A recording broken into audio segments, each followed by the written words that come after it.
Hello guys and welcome back to my YouTube channel, and today we're going to talk about recording at the same time the DI signal from your Katana and the processed tone.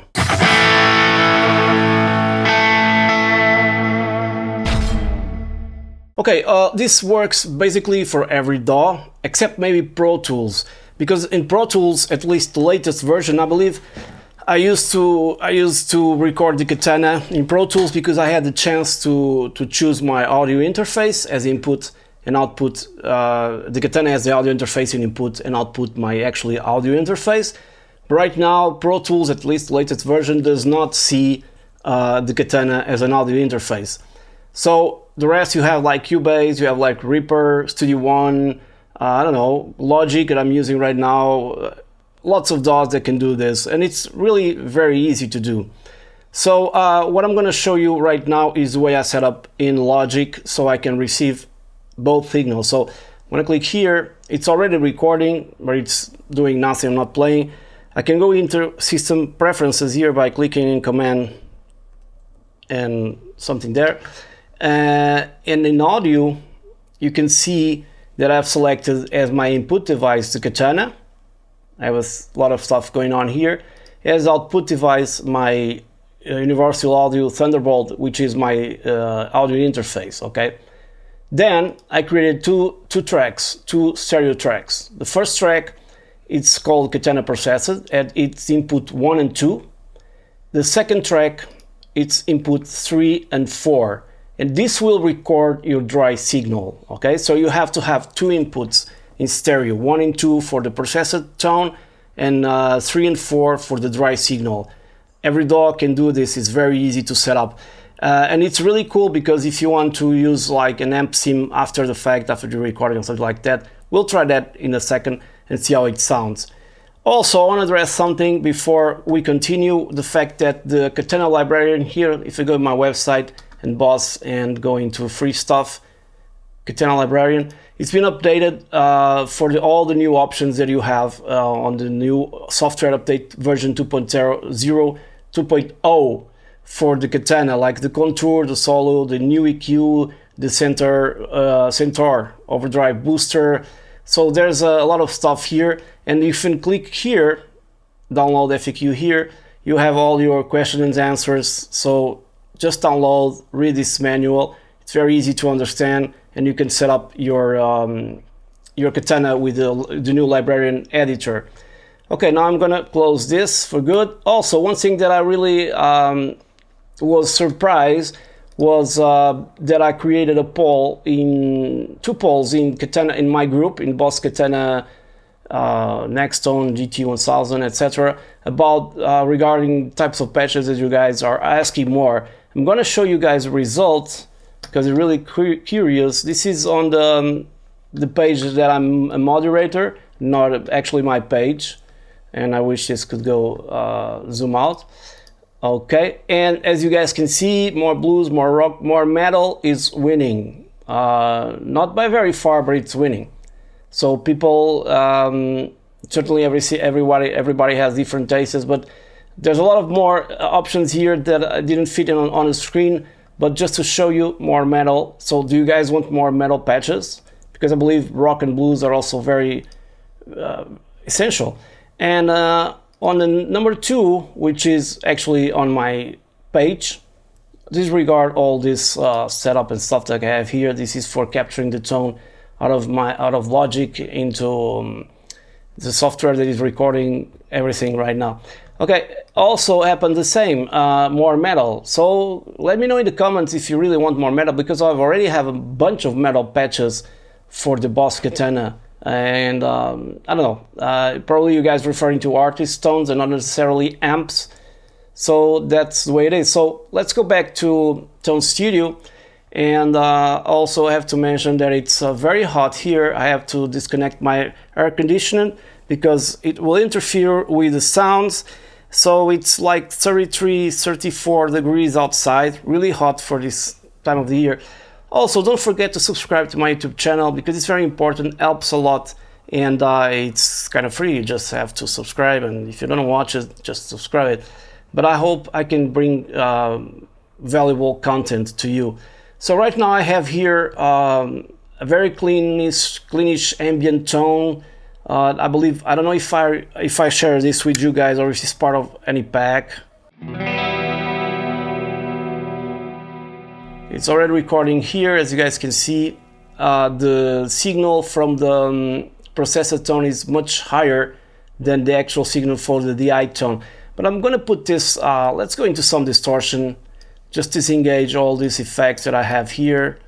And the main thing you have to be aware with, if you want the strongest signal possible, you go here into system and where is it? USB settings, and max this out. But even so, it's very low.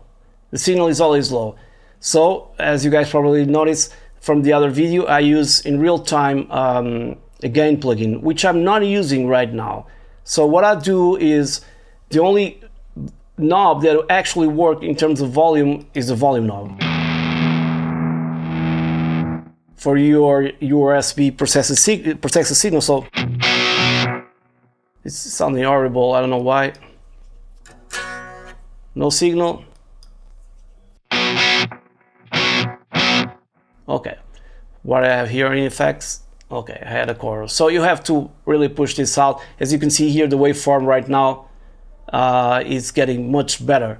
So let's EQ a little bit out of this. Let's go to EQ2 and bring this down. I like to put it like this way, and see how it sounds right now, because it's very low in volume here. I have to push my monitors, and if I want to do so, I'm going here to console and increase the level so I can hear it a little bit better.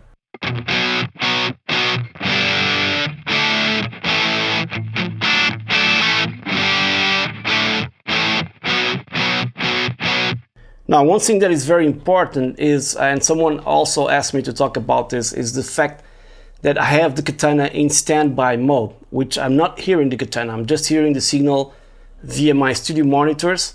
This is great for late jamming, late night jamming, whatever, practicing without disturbing neighbors, because you can connect your headphones to your audio interface, and that's pretty much it. But this is very important.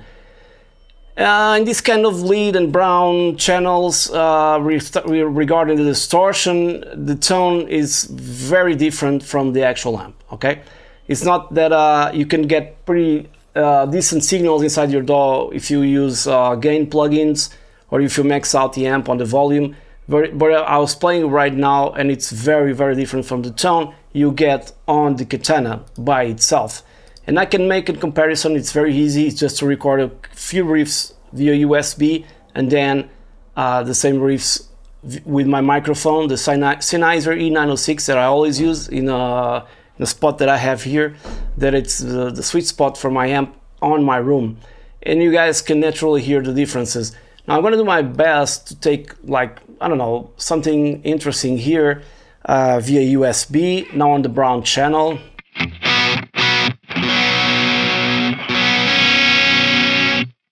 It's kind of weird because it's very fizzy. If I put this flat, almost I want to go to 4 kilohertz. But I'll stick with 5 and then try to do some moves here, like reduce the treble.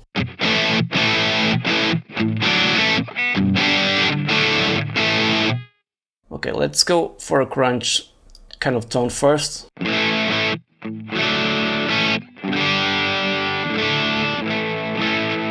Now, if you add a bunch of effects to it, it will certainly disguise your principal tone, but it's not the same thing.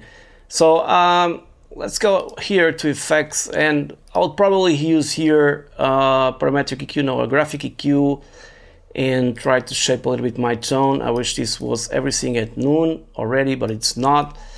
To see what happens. This is EQ first in the chain. Let me check my chain before. I don't want this chain. I want the chain that has compressor or the modulation first, whatever you want to put it there, and also the effects, this one. So the effects, this is a pre-EQ, okay, which I can boost and boost the distortion, okay. It's the difference between having an EQ in front of the amp or an EQ after everything.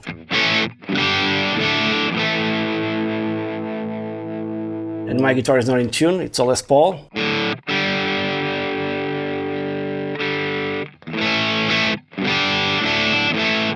Okay, it's better now.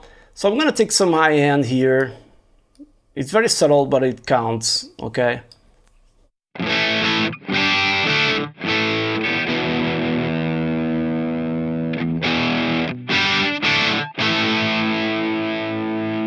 Okay, and we'll take some lower mids, around 4, probably -4 decibels.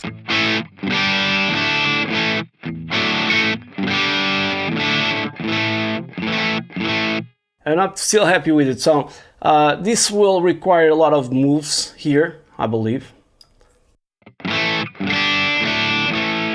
Let's go for the contour and see what we got. Oh, it's in type number 4, so sorry. Not that it gets much better, but it's different anyway. And now, number 1.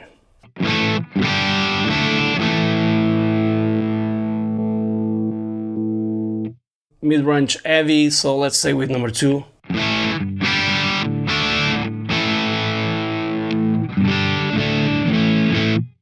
Okay, what if I want to go into a little bit more heavy distortion? I mean, by choosing the brown channel and the bridge pickup.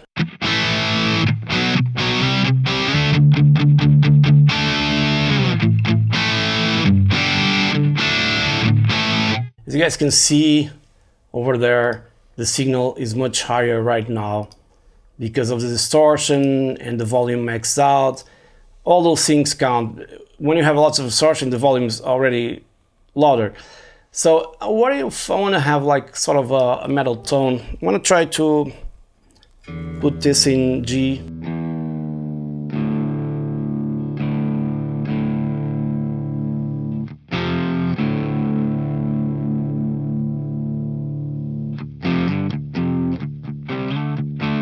So right now I have no idea how the Katana is sounding, okay?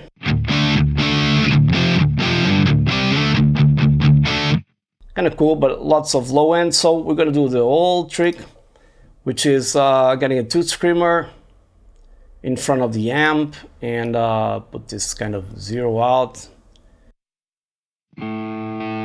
Okay, now we should have a little more of a tight bottom end.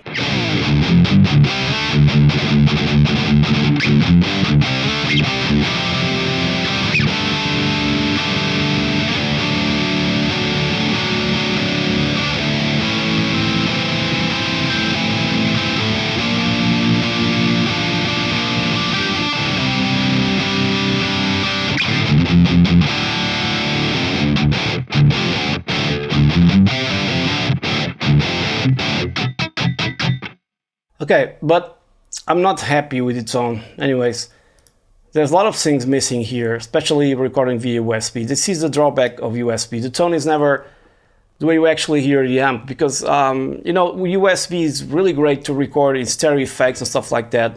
It's the only way, but not necessarily great for the overall tone, because I don't know, it's very different from the speaker. It's not a.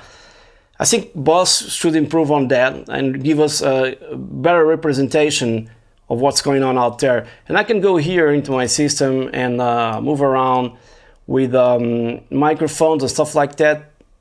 I can put this at 0.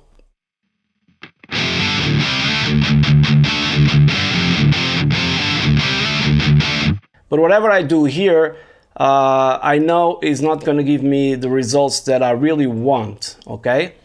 So I'm going to close this. It has to be tailored on the EQ and stuff like that.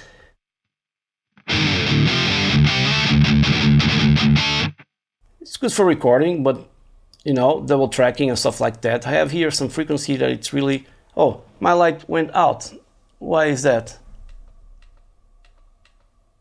Probably because there's no battery left. Okay, that's great. Now it's flashing.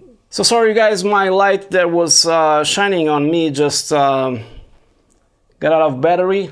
This is the light I'm talking about. So we'll have to continue without too much light on the subject. Anyway, so I was trying to get a sort of a metal tone here. And I was telling you there's some frequency here that is bothering me, so I'm gonna pick it up. I'm gonna put the low mid Q all the way up, which is very narrow, and sweep with my gain.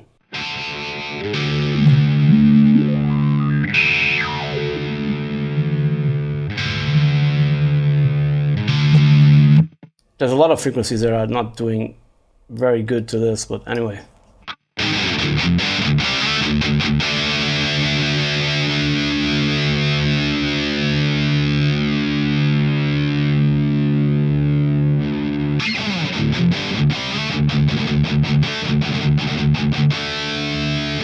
Okay, now seems to be a little bit better. I like it like this.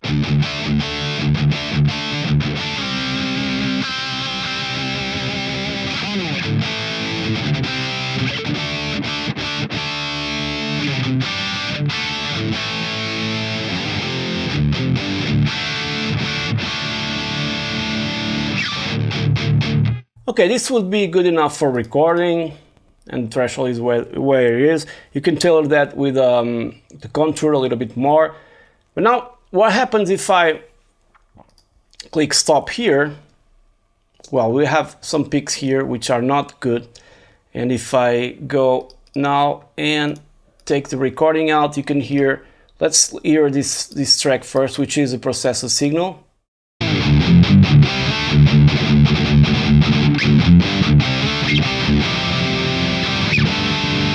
Okay, not bad, although you can put it in mono if you want to for double tracking or something like that.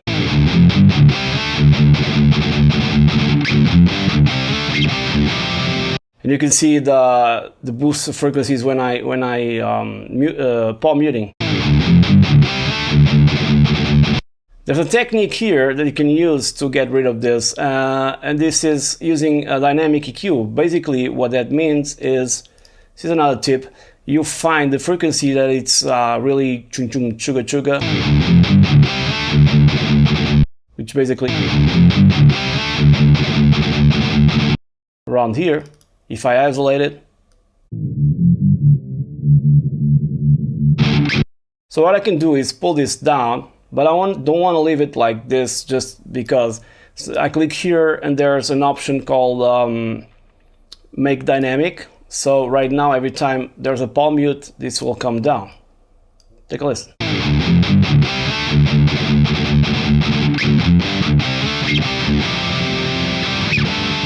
It's one of those things that you really have to do for your processing, as well as cutting the muddiness. You want to hear it?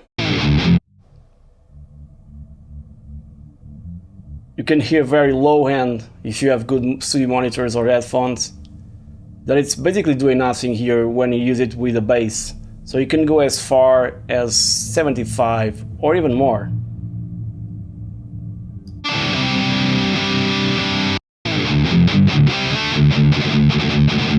If I disengage it.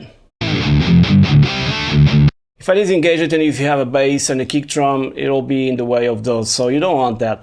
Some guys also cut here, but you can see the graphic. It's already very narrow, so I can do it like this. They usually cut around 10. I don't know if this will improve the tone. Check it out.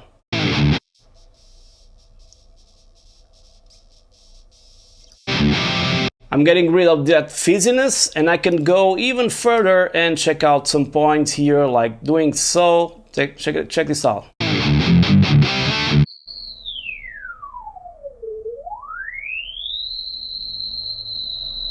There's always a culprit here around 4K. I want to take this out, but be aware, because this is not something you want to do to every frequency just by boosting it, because if you do this for everything, you will encounter a lot of problems that are not necessarily there, okay? It's just if for some reason you hear something that it's not good.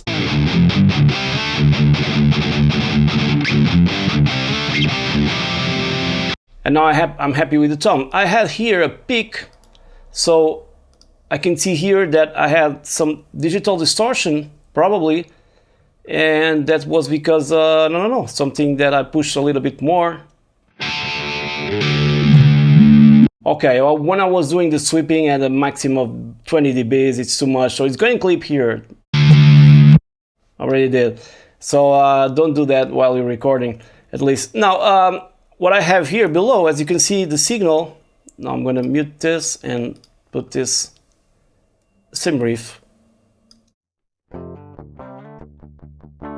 It's not the same riff. The other one, I believe it was this one. It's a dry signal, okay?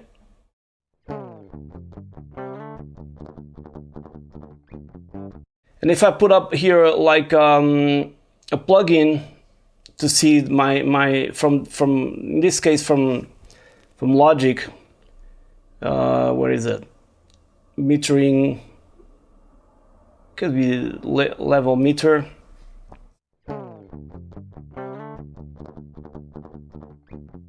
Well, check it out. I'm going to put the same plugin on the other track and let's A/B them.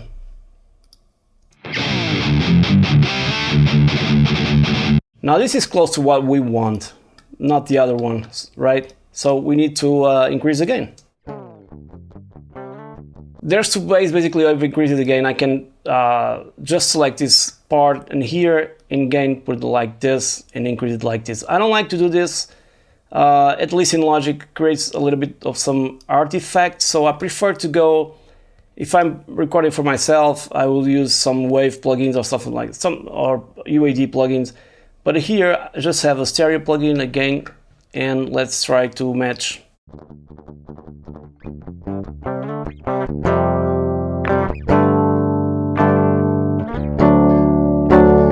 Okay, now it's too much, let me put this behind. Make this the other way around so you can have a correct reading.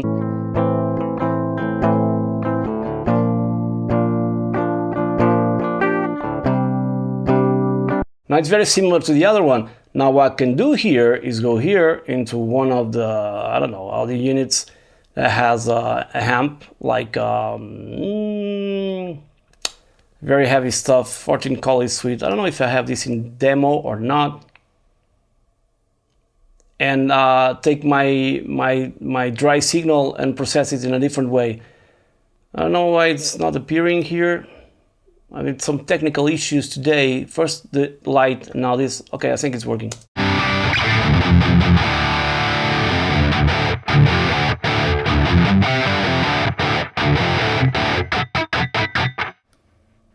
Okay.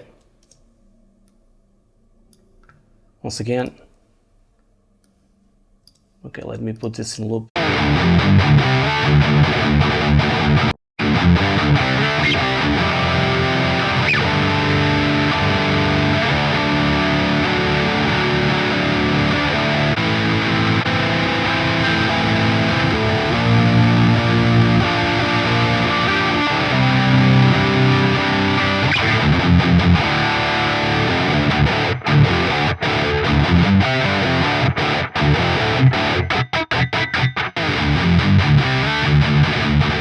Of course, right now you can tailor everything to your taste, using EQs, post-processing and stuff like that, using different microphones, because honestly, I'm a little bit impressed that I'm preferring actually the Katana tone from the default plugin.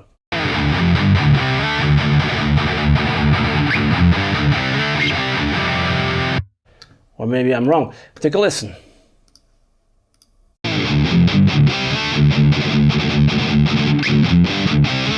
Doesn't have so much distortion as the other one, but it's a little bit more solid. Now what I can do is going down here, put my cursor here, go to preferences and choose my Universal Audio Thunderbolt, click apply. Now I have my sound card as both audio interface as both input and output device. So I go here into my, where is it?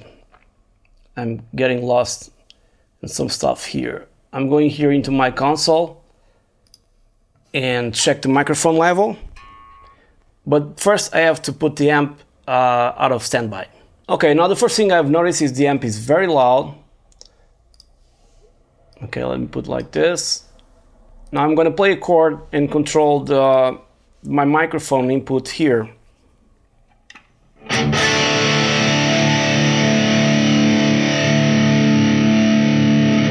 Okay, I think it's good.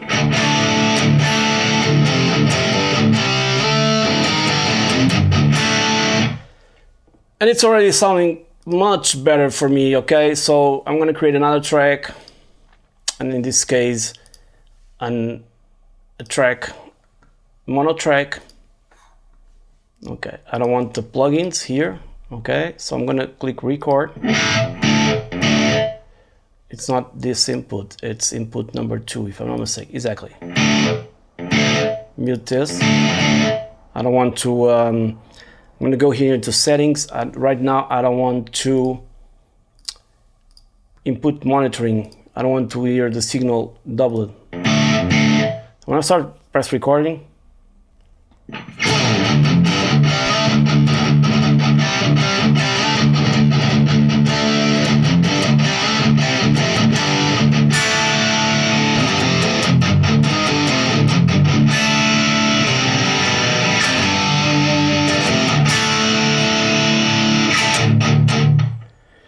and now let's just for the fun compare the signals we have here.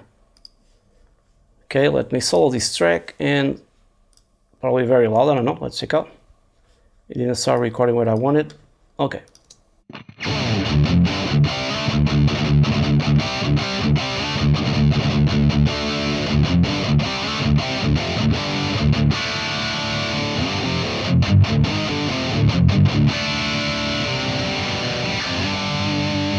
USB.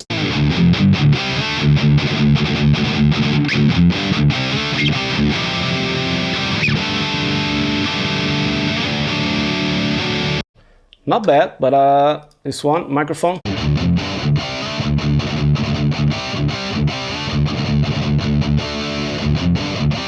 They're both good, but the microphone picks up much more details and it's more realistic. Let's go back to the USB signal.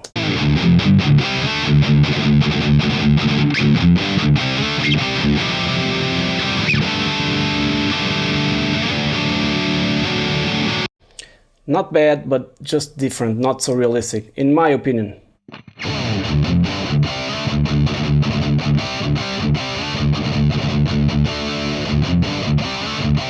And don't forget here, when you actually choose different mics and move the mic around, it's not the same thing as going into the Katana settings and actually mess around with the microphones here. It's not the same thing. It's here is much more realistic. So that's it. I think I've got everything that I wanted to show you guys.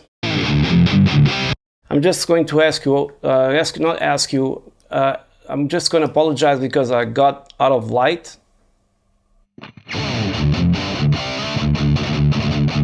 I do prefer this one for double tracking and stuff like that. So guys, I hope this tutorial has somehow show you a lot of different stuff from USB recording, dry signals, and reamping, meaning in this case just using an amp sim on top of your dry signal, how to record 2 channels, 1 processor, 1 dry, and compare it as I did with the microphone. This USB recording with microphone is really not that bad and not that far away. I'm a little bit surprised, to be honest. And once again, thank you so much for watching. Please subscribe to my YouTube channel. I'm sorry for the light that went out. I gotta charge batteries, and I'll see you on the next one. Cheers.